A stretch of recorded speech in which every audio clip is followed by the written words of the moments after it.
Hace 4 décadas fundamos este ministerio para estimular a todo creyente a cultivar una relación más estrecha con el Señor Jesucristo y a apoyar la labor de la iglesia local. Dios no solo está enviando gente, nos ha dado los medios de comunicación, la radio, la televisión, para que podamos llevar el Evangelio a todos los países del mundo cada día. Ministerios en Contacto. Celebramos 45 años de la fidelidad de Dios.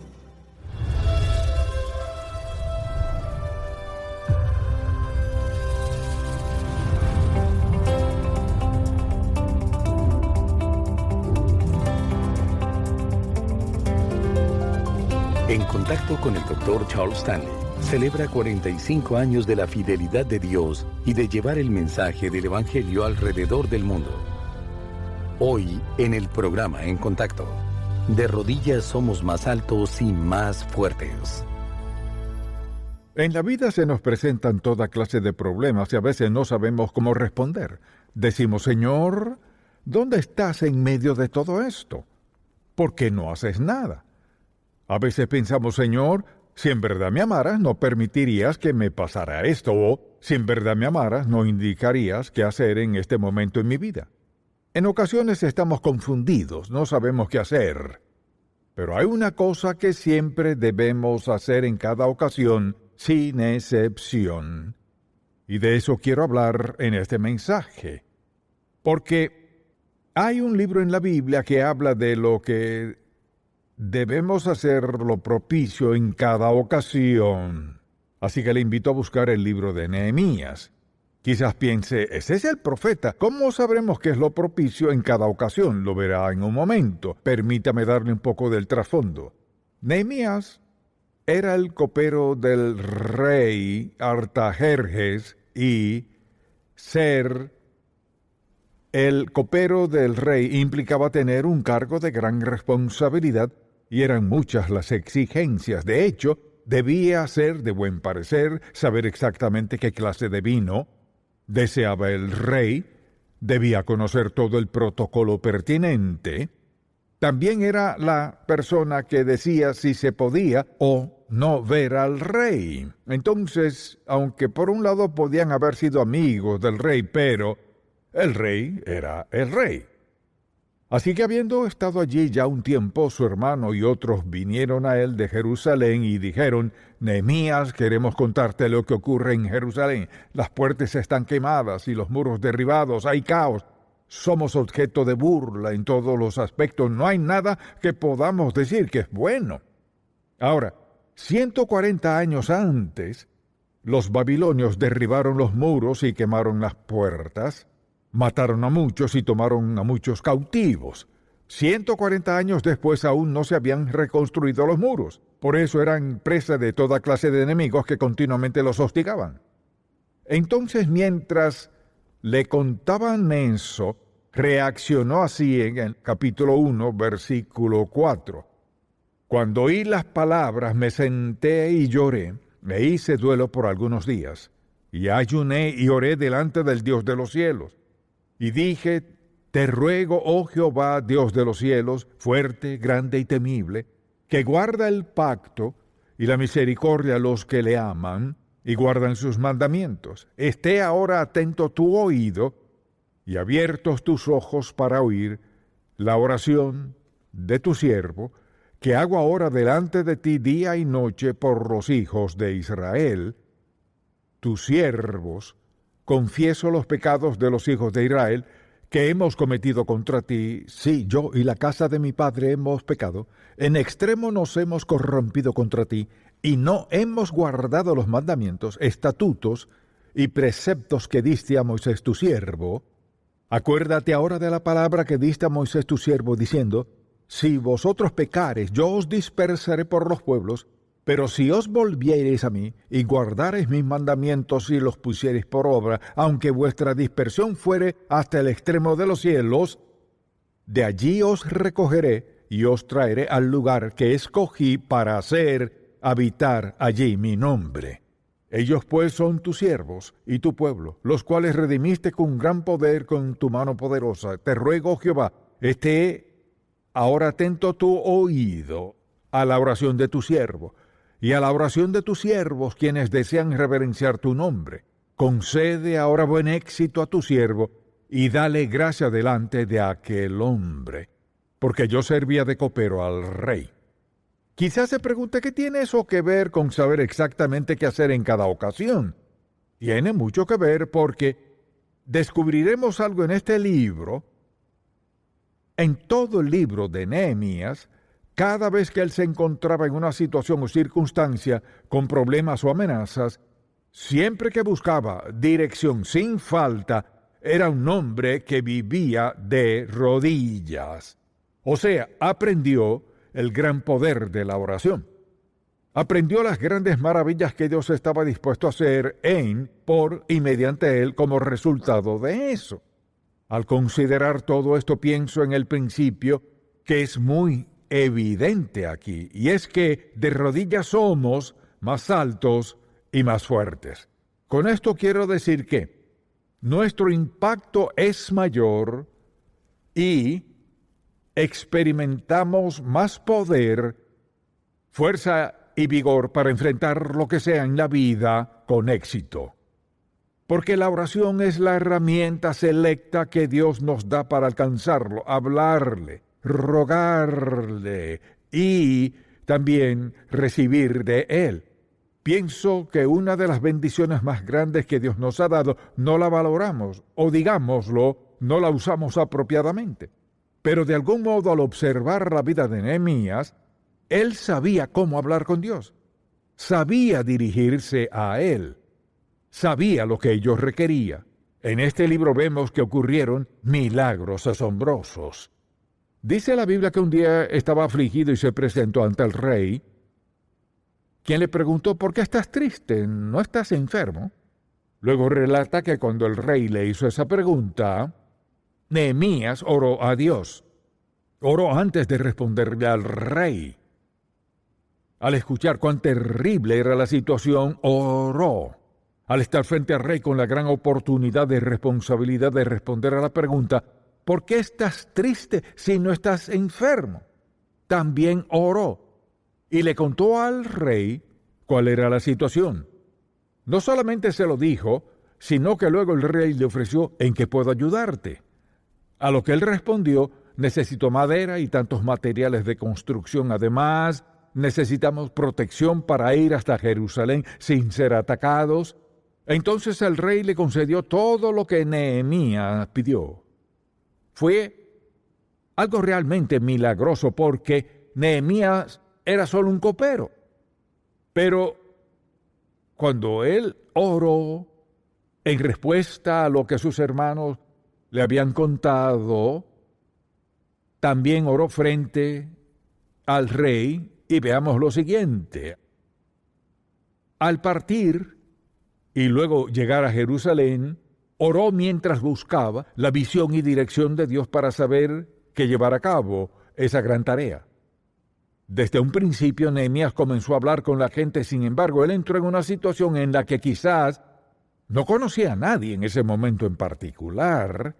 Entró en escena y a la vez tendría que asumir el liderazgo. Tal vez para muchos no era buena idea. ¿Quiere decir que vienes acá a decirnos qué hacer? Así que tuvo que pedirle dirección a Dios. Luego comenzó a hablar con algunas personas y observó el lugar muy en secreto. Al hablarles estuvieron de acuerdo y él les dijo: vamos a reconstruir esto. El Espíritu de Dios estaba sobre él. Siempre que vemos a Nehemías, está de rodillas ante Dios. ¿Y qué pasa? Lo que sucede es que se va volviendo más y más alto en su influencia entre la gente, más y más fuerte al enfrentar un obstáculo tras otro. El mismo Dios de Nehemías es el mismo Dios nuestro. En este relato vemos lo que ocurrió como resultado de un hombre que vino de lejos y tuvo que decidir qué hacer y cómo hacerlo en 52 días, o sea, en menos de 2 meses. Dice la Biblia que en 52 días terminaron el muro. ¿Cómo lo lograron?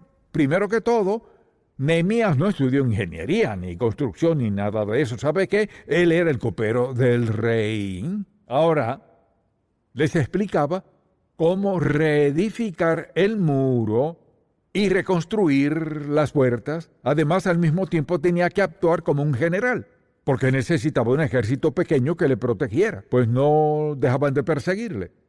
Sus adversarios trataban de hacerlo bajar para conversar sobre la construcción. Seguramente les dijo que no tenía nada que hablar y que estaba muy ocupado para conversar con ellos. Así que entrenó al pueblo para edificar la ciudad, entrenó al ejército a tener en una mano un instrumento para construir y en la otra uno para pelear.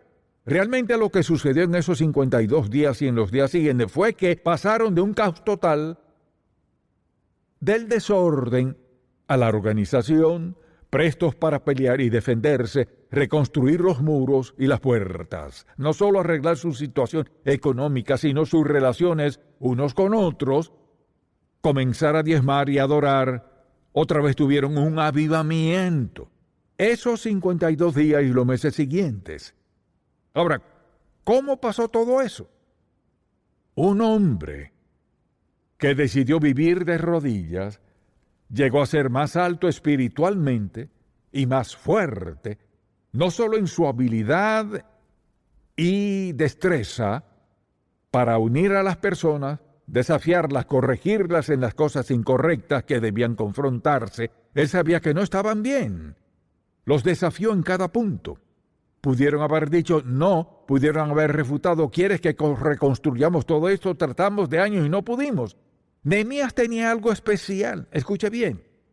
Puede haber algo especial en usted si tiene una buena relación con Dios. Dios podría usarle de una manera asombrosa, si usted se lo permite, si tiene fe en que Él puede hacerlo y si está a disposición de que Dios lo haga. Escucho bien, no nos menospreciamos a nosotros mismos, sino al poder de Dios en y mediante de nosotros. Nehemías era un ejemplo perfecto de lo que puede ocurrir ahora. Cuando pienso en sus inicios, él comenzó como copero del rey de rodillas ante Dios, y Dios empezó a actuar en su vida. Lo que quisiera hacer en este mensaje es mencionar varias cosas que en verdad ocurren al comenzar a orar seriamente delante de Dios y ver cómo Él actúa en nosotros. Quisiera que se olvidara del pasado, quizás diga, he hecho esto y aquello. Olvide todo lo pasado. Lo importante es qué quiere y puede hacer de ahora en adelante. Piensa en lo que dijimos. Y es que de rodillas somos más altos y más fuertes en el alcance, efecto e impacto que tenemos en quienes nos rodean. Enfrentamos cualquier cosa con fortaleza y confianza al andar de rodillas ante Dios. Quizás diga, ¿quiere decir que debo arrodillarme cada vez que ore? No, pero deseo que escuche con atención. Hay algo especial al arrodillarse que marca una diferencia y sé que algunos no pueden hacerlo, pero la verdad es que no es tanto el arrodillarse sino orar, es hablar con Dios. Así que quisiera que piense en esto un momento, porque muchas personas hablan con Dios, bueno, anoche oré y yo siempre oro, pero en verdad, ¿cuándo oramos seriamente?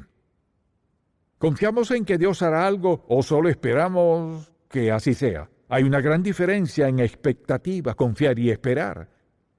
Dios habla de confiar en Él, creer en Él y esperar en Él que actúe. Pensemos un momento en esto. Cuando nos arrodillamos o cuando oramos, lo que debemos hacer es reconocer que Dios no ha olvidado que Dios es el soberano del universo, o sea, que Él tiene control absoluto de todo, como lo dice en el Salmo A103, Jehová estableció en los cielos su trono y su reino domina sobre todo, todas las cosas, tiempos y lugares, todo. Escucha bien, si Dios no es el soberano del universo, ¿para qué orarle? Sabemos que hay muchas cosas que parecen ser imposibles. ¿Por qué orar a Dios si no creemos que sea soberano en control y dominio total? ¿Por qué hablar con Él? Así que recordemos a quién oramos. No es el hombre allá arriba, como algunos lo llaman, o dicen, Dios hará esto y aquello por mí. Es el soberano Dios del universo. Aunque es Dios,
Y es soberano también, es mi amigo, pero mire, Dios puede ser nuestro amigo, pero nunca deja de ser el creador y nunca deja de ser quien gobierna el universo, nunca deja de ser amo y Señor.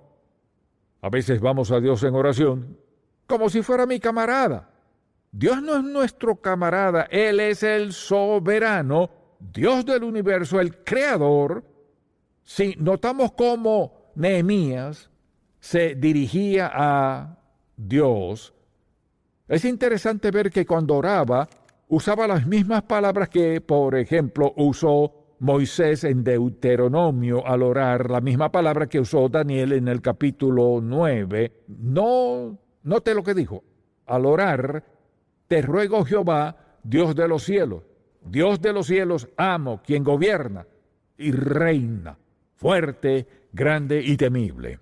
¿A qué se refiere Nehemías al hablar del fuerte, grande y temible Dios? Habla de la santidad de Dios, que Él es santo. Y me pregunto con qué frecuencia al orar pensamos, soy un ser humano pecador hablando con el Dios santo. No es nada frívolo hablar con Dios todopoderoso. No es un juego. Dios no es el hombre allá arriba. Él es el Dios soberano del universo.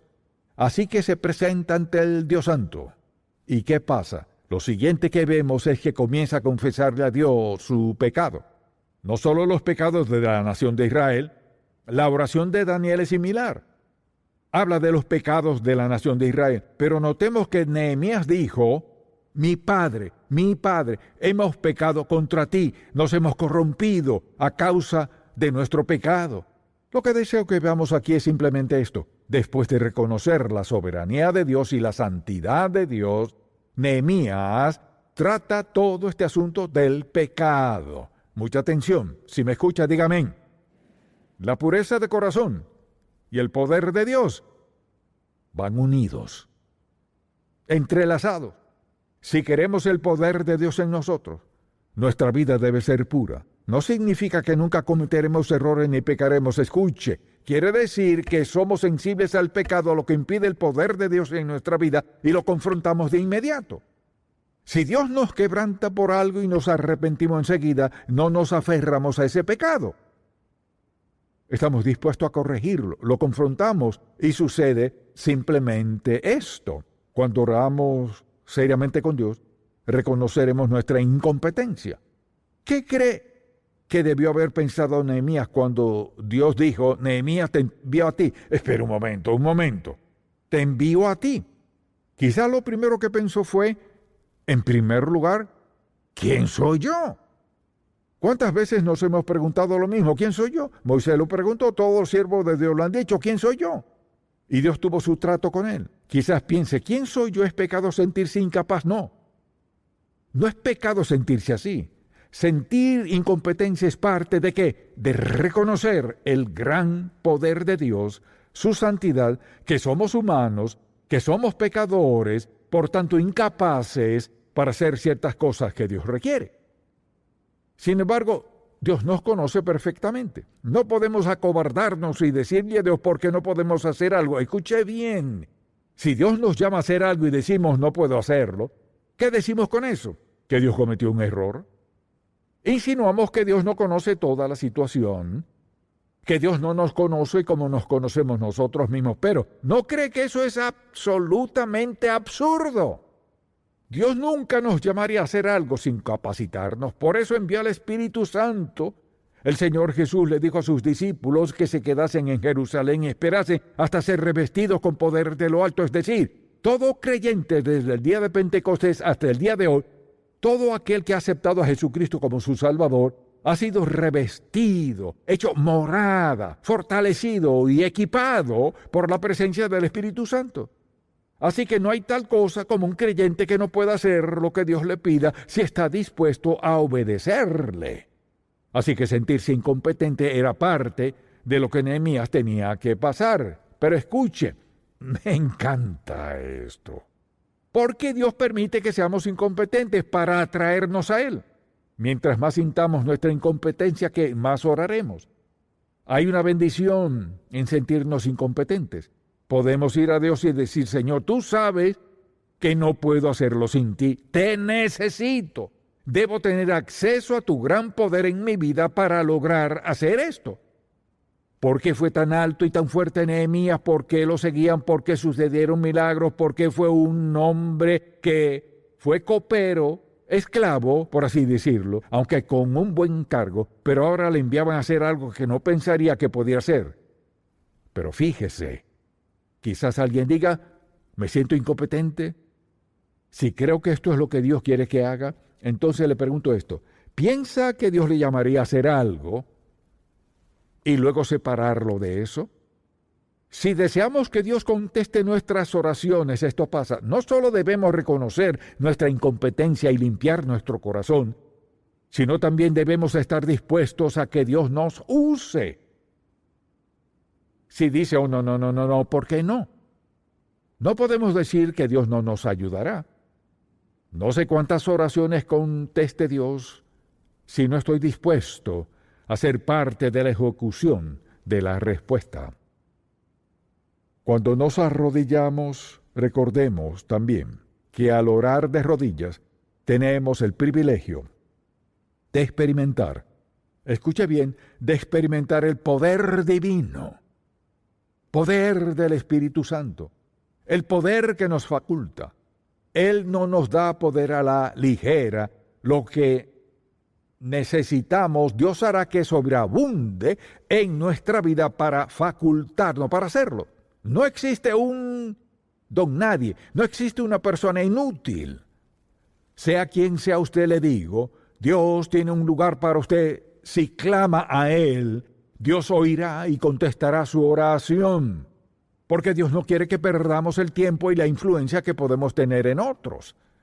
Entonces, al ver lo que sucedió en la vida de Nehemías, él sintió todo esto, pero también experimentó el poder de Dios. Mire, Dios quiere que se vea a la luz de quien Él ve en usted, el potencial que tiene, lo que puede hacer, no en su propia fuerza, como lo vemos dicho una y otra vez en este mensaje, sino en el poder del Espíritu de Dios. Escuche, de rodillas somos más altos, nuestra influencia es mayor, experimentamos más poder, fortaleza y vigor en nuestra vida para enfrentar toda y cualquier situación. Esa es la clave, es la fuente, es la dirección, es el plan y nunca habrá un plan mejor que ese. Ahora la pregunta es, ¿qué se supone que debamos hacer al respecto? Comencemos a orar de rodillas y a pedirle a Dios que en primer lugar nos perdone por olvidar que Él es Señor amo y soberano. Al pensar en todo lo que logró Nehemías, ¿acaso fue gracias a su educación? No. Entonces, ¿qué fue? Fue porque había cultivado una relación con el Padre, confiaba en Dios, también mantuvo su corazón puro, reconoció su incompetencia, se puso a disposición, sabía que recibiría la visión y dirección de Dios, que el Espíritu Santo lo facultaría para hacer lo que Dios le encomendara. Si Dios le dijese hoy, te facultaré para que hagas lo que sea, ¿qué quieres hacer? ¿Qué sería? Si Dios le diese a escoger, ¿qué sería? Permítame decirlo de esta manera, tras haber escuchado este mensaje y escuchado la verdad, lo que dice Dios, usted tendrá que resolverlo. Hay quienes tienen muchos dones, talentos, destrezas, pero nunca han pensado en servir a Dios, solo piensan, bueno, haré lo que pueda en la vida. Pídale a Dios que se lo indique. Dios ha invertido en usted. ¿Sabe cuál es su mayor inversión en usted? Mire la cruz. Esa es su mayor inversión. Dios envió a su Hijo Jesús a la cruz a morir por nuestros pecados, ser posible que seamos perdonados de nuestros pecados y que tengamos una relación estrecha con Dios. No solo eso, sino que mora en nosotros su Espíritu y ser usados por Dios. ¿Acaso tenemos derecho a negarnos a Dios? No. Entonces pregunto, ¿qué haría al respecto? ¿O lo pensaré? No. Es necesario más que solo pensar en esto, porque ¿sabe qué pasa? Somos responsables de lo que escuchamos. Responsables de lo que escuchamos y cómo reaccionamos. Quien quiera que sea, nunca puede decir, Señor, no lo sabía. Ya sabe cuál es el principio ahora mismo. Que Cristo murió por usted. Sabe que puede ser salvo de todos sus pecados. Sabe que al serlo, Él morará en usted y le facultará para enfrentar cualquier circunstancia en la vida. Le usará para su honra y gloria. Nunca podrá decir, no lo sabía, nunca lo escuché. Le digo sencillamente esto. Somos responsables de la verdad que escuchamos. La verdad que ha escuchado es que Dios es soberano. Él es el creador de todas las cosas. Vivimos por su gracia y bondad para con nosotros. Y no solo eso, es el Dios admirable que nos ama incondicionalmente y su deseo es usarnos. Él sabe lo que podemos hacer para lo que nos ha equipado. Él conoce todo de usted. Le ama y está dispuesto a recibirle donde esté, perdonarle, limpiarle, hacerle morada del Espíritu Santo y luego usarle en gran manera, si usted se lo permite.